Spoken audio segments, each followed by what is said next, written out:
Hello, and welcome to the Softball Captain's Info presentation for Spring 2020 for UTA Intramural Sports. In this presentation, we'll cover our policies, where we play, the rules of the game, our scheduling software, IMLeagues, and the league schedule, awards for our champions, upcoming events, and how to contact us. The Intramural Sports staff is comprised of the Assistant Director, Travis Langford, as well as student program assistants, student supervisors, and student officials. If you need to get in contact with us, please email us at imsports@uta.edu. Our website is uta.edu/intramuralsports. You can find links to our rules, handbook, policies and procedures, as well as other events that are going on at campus recreation. IMLeagues is our scheduling software that we'll talk about. The rules in the handbook can also be found on IMLeagues. Eligibility to play intramural sports is available to current UTA students, faculty and staff that have a MAC membership, and campus recreation membership holders. All of these are allowed to participate in intramural sports activities. Alumni must have a membership to play. All players are required to check in with the ID checker before the game. If you don't have your ID, you cannot play that night. 2 campus recreation membership holders are allowed on a team, maximum. The MAC members must show proof of membership to play.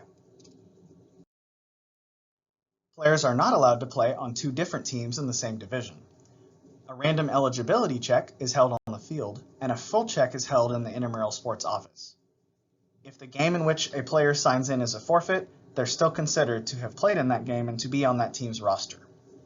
Players may be added at any point in the season or postseason, so should you have problems finding players on a given night, you can still add to your roster. Game time is forfeit time, and a forfeit earns your team a 2 in sportsmanship, which we'll talk about on the next slide.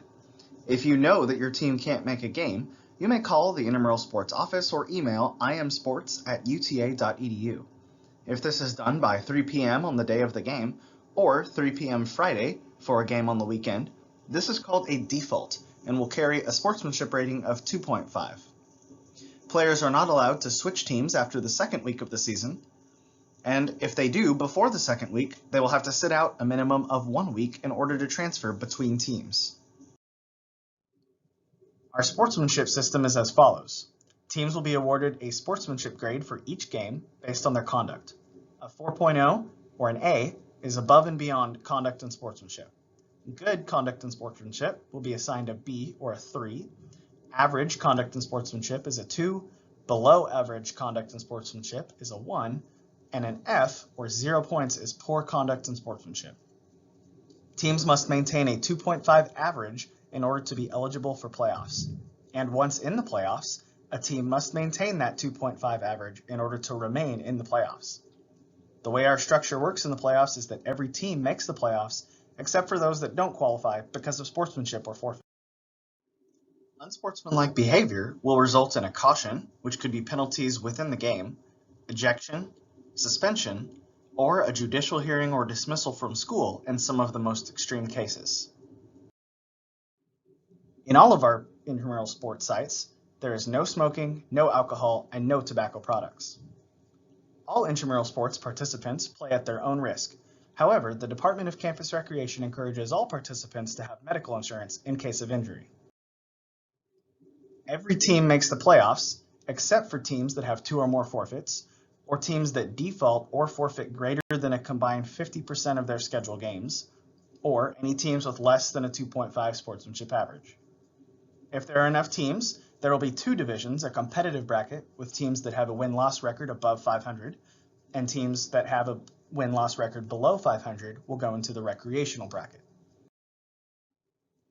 During playoffs, the scheduling is done online, and the priority of selection has to do with the standings, the seed during the regular season.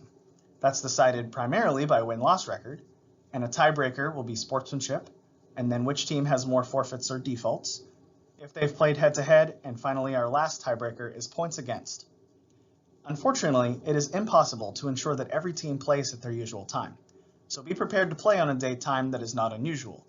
We don't reschedule games. Remember, you can still add players all the way through the championship game.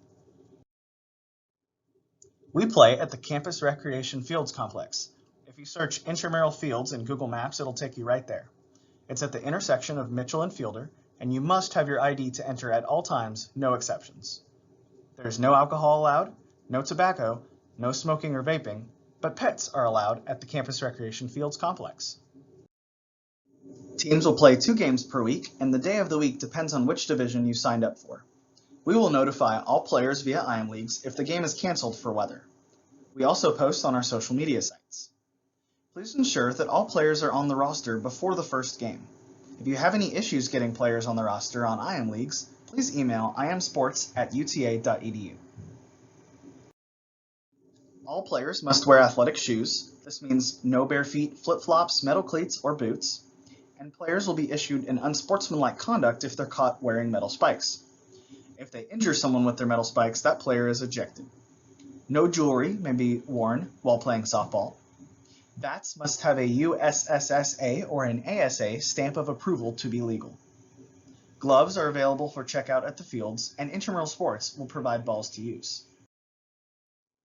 10 players constitute a team, and teams have to have 8 players present to play. They can have an extra hitter in the lineup, so they can have up to 11 hitters, or in co-rec, they can have up to 12. They have to have one of each gender, so it has to be an even number, either 10 or 12. The timing of softball is played for 50 minutes or 7 innings, whichever comes first. The clock will start running at game time. When the clock is expired, 5 minutes will be added on to finish the inning. We will not start a new inning during this drop-dead time, and the game will be considered final at the end of 5 minutes. The grace period is that at game time, the present team will be awarded the home team, and the late team will forfeit the first at-bat. For each minute the opposing team is late, they will be awarded 1 point. After 10 minutes, it is a forfeit. The final score is 10-0. The winning team is awarded a 3 in sportsmanship, and the forfeiting team is awarded a 2. As previously discussed, teams will play 2 games every week. In the regular season, there will be no extra innings. The mercy rule is 15 runs after 3 innings, or if a team is ahead by 10 runs after 5 innings. Some details on pitching. The pitch has to have a minimum arc of 6 feet from the ground, and the maximum allowable arc is 10 feet from the ground. The pitcher must deliver the ball in a continuous underhanded motion on the first forward swing of the pitching arm past the hip. This means no fake pitches. A walking start is allowed, but the foot must be on the rubber at release. The strike zone is the front knee and the back shoulder. The location over the plate also matters from side to side. For batting, players cannot bunt or chop down on the ball. They have to take a full swing. Each batter will begin an at-bat with a 1-1 count. Once the batter has reached 2 strikes, they get 1 courtesy foul. Once that courtesy foul is used and the batter hits another foul ball, they are then out. If a batter swings at a pitch and releases the bat, the play will result in a dead ball, the batter will be declared out, and all runners on base must return to their previous base. Intramural Sports has a halo rule or an up-the-middle rule. This rule has been put in place to protect the pitcher. A line drive ball hit back to the pitcher within the perimeters of their toe to the head and arms outstretched will be deemed a dead ball and an out. All runners will return to their previous base. This rule is solely the judgment of the umpire. Ground balls hit back at the pitcher are fine, but if the pitcher moves away from the mound after the pitch is delivered and a line drive still goes up the middle toward where the pitcher is, it is an out. The goal of this is to get batters to direct their hits away from the pitcher. So if a ball ends up being batted back at the pitcher within their toe to head and arms outstretched area, it is an out for the halo rule. For home runs, all you need to do is touch first base and then return to the dugout.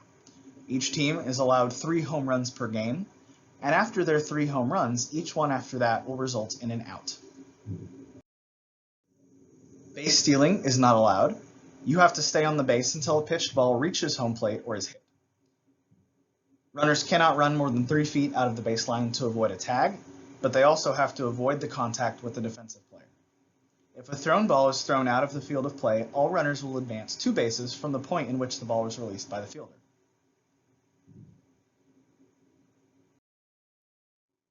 For co-rec, A team can start with a minimum of 8 players, 4 men and 4 women, and each team may have a maximum of 10 players on defense and a maximum of 12 players on offense. This can be 5 and 5 or 6 and 6, but you cannot bat with 11. Teams must bat in an alternating gender order. If 2 members of the same gender bat back-to-back, an out will be recorded between the 2 players. If a team bats 9 players, an out will be recorded for the same gender batting back-to-back. Teams must substitute for the same gender that they are replacing. For co-rec, if a male batter walks, he will automatically go to second base. If there are 2 outs, the female that comes after the male batter, who previously walked, then has the option to walk to first. If there are less than 2 outs, the female batter is required to bat. If a female batter walks, she just automatically goes to first base.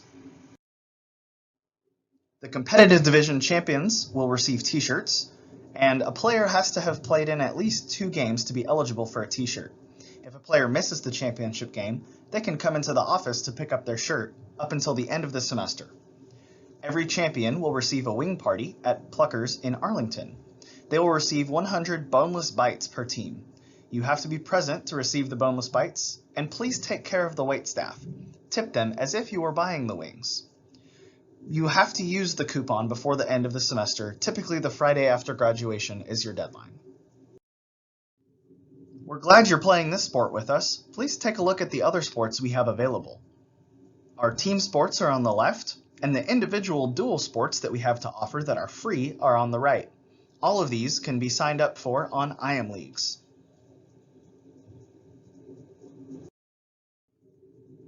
As we said earlier, all of our rules and policies and other information can be found on our website. Give us a call at 817-272-3277 or send us an email at imsports@uta.edu. We also now have an Instagram, so follow us at UTA IM Sports and like us on Facebook.